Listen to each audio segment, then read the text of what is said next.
हरिशरणम।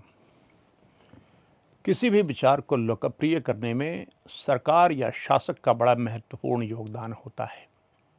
गांधी जी को गांधी जी के नाम से या अंग्रेज़ों के द्वारा मिस्टर गांधी के नाम से बुलाया जाता था। 1915 में गुरुदेव रविंद्रनाथ ठाकुर ने उन्हें महात्मा कह के संबोधित किया अपने पत्रों में।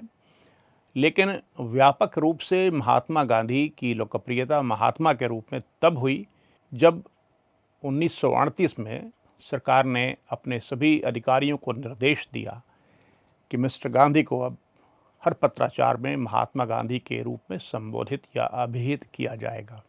उसके बाद गांधी जी हमारे व्यापक रूप से महात्मा गांधी हो गए।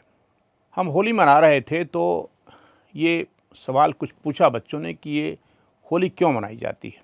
हमने पूछा होलिका दहन जानते हो? उन्होंने कहा हाँ होलिका दहन तो जानते हैं। होलिका कोई राक्षस थी जिसका दहन हुआ था उस दिन।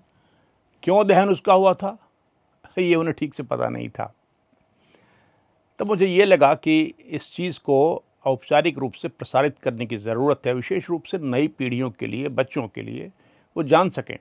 दूसरी बात यह है कि यह कोई प्रकृति का पर्व नहीं है होली, यह कोई मौसम के परिवर्तन का पर्व नहीं है। यह पर्व है धर्म और अध्यात्म से जुड़ा हुआ। इसका आध्यात्मिक महत्व बहुत बड़ा है। क्यों?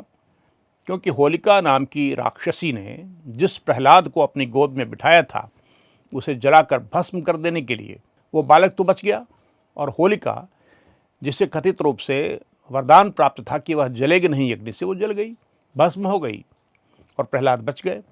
ये प्रहलाद कौन थे ये लोग जान नहीं पाते ठीक से। अगर वो जान जाएं कि प्रहलाद कौन थे और उनमें क्या सद्गुण थे, क्या विशेषता थी कि आज तक उस बालक प्रहलाद के लिए सारा भारत उत्सव मनाता है, तो उस प्रहलाद की जानकारी कैसे हो?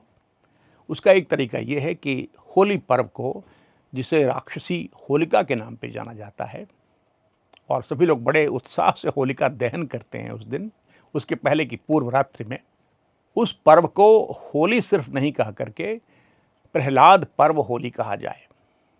और यह तभी संभव होगा जब सरकार इसको औपचारिक रूप से प्रकाशित करेगी।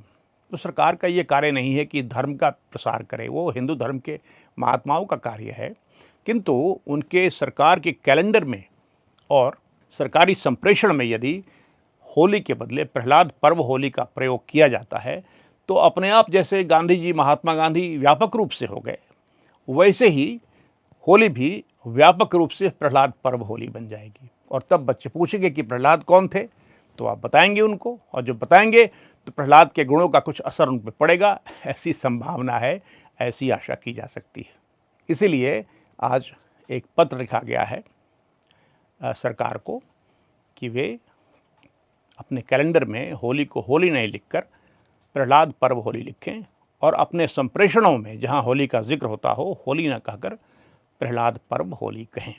आप सब भी होली को प्रहलाद पर्व होली कहेंगे तो प्रहलाद का प्रसार होगा और प्रहलाद के गुण आपके बच्चों में आने शुरू होंगे। हरिशरणम।